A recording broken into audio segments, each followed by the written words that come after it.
la Chine. Aujourd'hui, pour donner tout mon appui à la motion 270 proposée par ma collègue de la salle Aymar, qui est une personne qui, depuis qu'elle a été élue, travaille d'arrache-pied pour les infrastructures parce qu'elle a un sens aigu des responsabilités et elle souhaite la sécurité de tous les citoyens, particulièrement les citoyens de sa circonscription. La motion 270 est une motion, dans le fond, comme on l'a expliqué, qui vise à développer un plan de financement durable des infrastructures avec les partenaires municipaux, provinciaux, territoriaux, Inuits, Premières Nations. En fait, la motion des infrastructures comprend 6 articles que je vais nommer un par un avec mes commentaires sur chacun de ces articles. Le premier article exige du gouvernement qu'il reconnaisse l'importance des infrastructures pour les communautés canadiennes. On a vu par le passé, il n'y a pas si longtemps, qu'on a beaucoup demandé au gouvernement qu'il puisse nous accorder un nouveau pont Champlain. C'est très important, les infrastructures, puis ça concerne la sécurité de nos citoyens. Il y a eu un sondage qui a été fait dernièrement à Montréal par l'agence Le C Marketing en août 2011, qui dit que peu après l'effondrement d'une section du tunnel Ville-Marie au mois d'août 2011, près de 9 personnes sur 10 à Montréal répondaient qu'elles étaient inquiètes de prendre les routes à Montréal. Dans la même recherche, on a déduit qu'un conducteur sur 5 environ évite certaines routes parce qu'il ne fait pas confiance aux infrastructures routières, d'après ce sondage-là. L'importance des infrastructures, on parle de ça, c'est la sécurité des gens. Moi, quand je prends mon auto ou quand je prends l'autobus puis que je circule à quelque part, ben je m'attends à ce que les routes, les infrastructures soient sécuritaires pour moi. Présentement, c'est ce dont il est question ici. On demande au gouvernement d'agir en fonction de cette sécurité-là. Le second point, c'est d'agir immédiatement pour contrer les risques à la sécurité que posent les infrastructures vieillissantes. À Montréal, on le sait, il y a beaucoup de travail à faire là-dessus. Présentement, on est en train de réparer tout le changeur de Turcotte qui cause des problèmes incroyables pour la circulation à Montréal. Et j'ai dans ma circonscription l'échangeur Saint-Pierre, qui est un échangeur qu'on doit aussi réparer, une infrastructure très importante. Puis là, bien, présentement, on peut pas le faire. On attend de savoir le renouvellement on attend de savoir combien d'argent qu'on va avoir du gouvernement pour faire ça. C'est le chaos dans ma circonscription. On part de la Chine, qui est à 12 km du centre-ville de Montréal. Puis ça peut nous prendre parfois jusqu'à 2 heures dans le trafic parce que les infrastructures ne sont pas sécuritaires. On a plein de réparations. Puis parce qu'on prévoit pas à l'avance, on vient dans cette problématique-là qui affecte énormément les gens. Les infrastructures, là, c'est un problème économique incroyable. On le sait, ça amène de l'argent, des retombées à Montréal, des retombées dans toutes les grandes villes. Puis là, présentement, parce qu'on invoque l'argument économique, ben on perd de l'argent. Je trouve que ça va un petit peu mal. Puis je reviens au fait que c'est la qualité de la vie des gens qui est en cause. Troisième article demande un plan de financement à long terme avec les partenaires de tous les niveaux de gouvernement. Quatrième article, c'est que le gouvernement doit collaborer avec les partenaires pour développer des normes d'infrastructures durables. Les infrastructures durables, c'est ce dont on parle.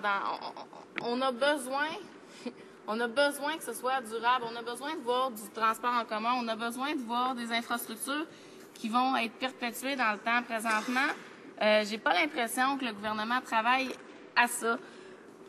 On a eu l'annonce d'un pont Champlain le 5 octobre dernier par notre ministre du Transport. On ne sait pas encore comment que ça va être. C'est pas vraiment transparent. On ne sait pas où est-ce qu'on s'en va avec ça. On ne sait pas si on va avoir un train léger. On sait qu'il va y avoir du transport en commun. On ne sait pas c'est quoi. On n'a pas de stratégie durable à long terme au Canada. On donne des contrats comme ça à la pièce. On n'a aucune idée de ce qui va être là. Puis moi, mes citoyens, ils me le demandent. Ils me le demandent souvent. Qu'est-ce qu'on va avoir sur le pont Champlain? Est-ce que ça va être un train? Est-ce que ça va être des autobus? C'est quoi l'infrastructure? C'est pas transparent de la part du gouvernement.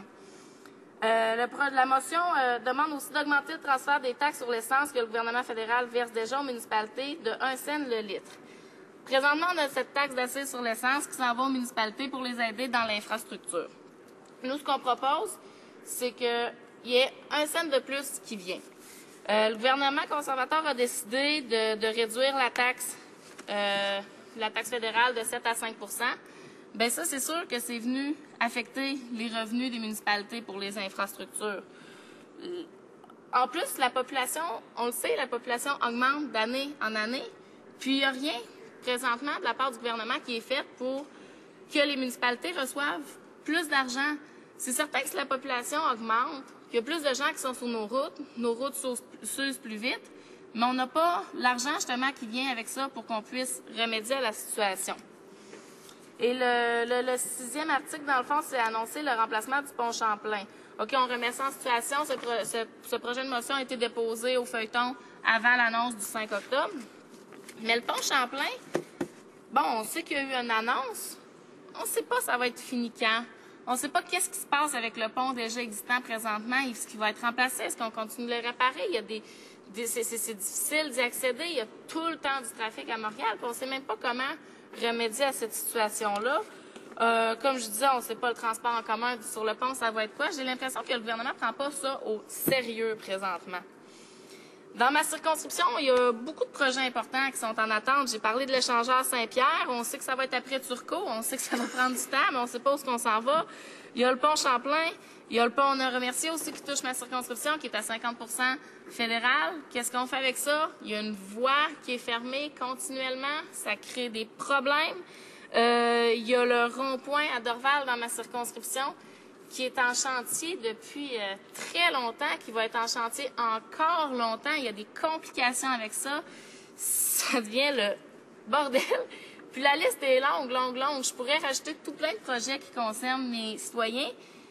Puis présentement, il n'y a rien. On sait qu'en 2014, il va y avoir quelque chose qui va arriver. On ne sait pas c'est quoi. Le gouvernement, il n'est pas transparent par rapport à ça. C'est le problème. Par rapport au pont Champlain, il n'était pas transparent. Par rapport à ce qui va remplacer Chantier Canada, il n'est pas transparent. Puis on a besoin de ça maintenant. On a besoin de ça tout de suite. Moi, je ne veux pas dire à mes citoyens, écoutez, il y a ce problème-là dans ma circonscription, mais présentement, je ne peux rien faire parce que le gouvernement ne me dit pas ça va être quoi mes outils dans l'avenir.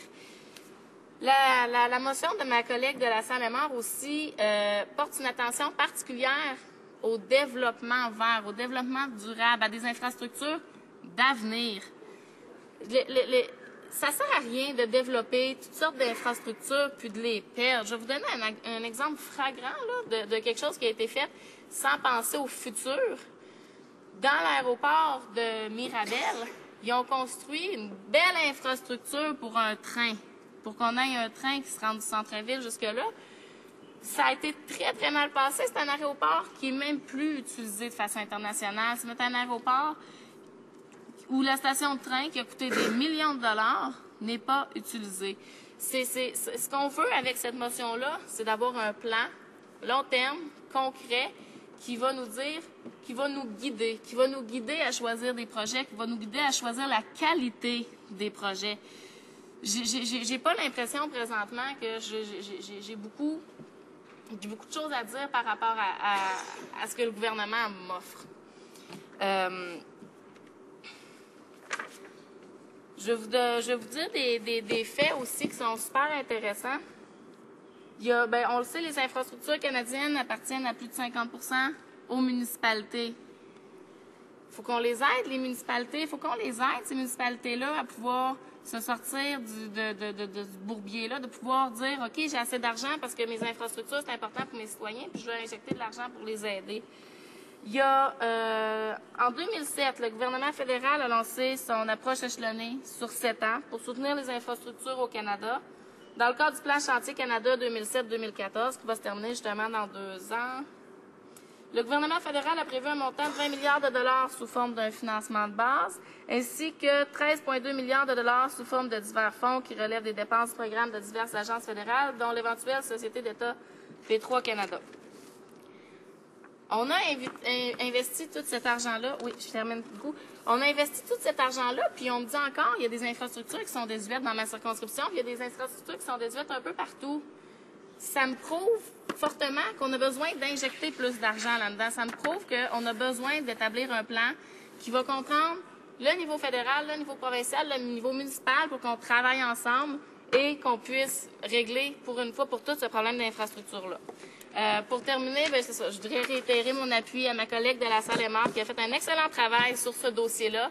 J'encourage tous mes collègues à voter pour la motion 270 et à enfin travailler avec les paliers du gouvernement pour régler ce problème d'infrastructure-là. Merci beaucoup, M. le Président.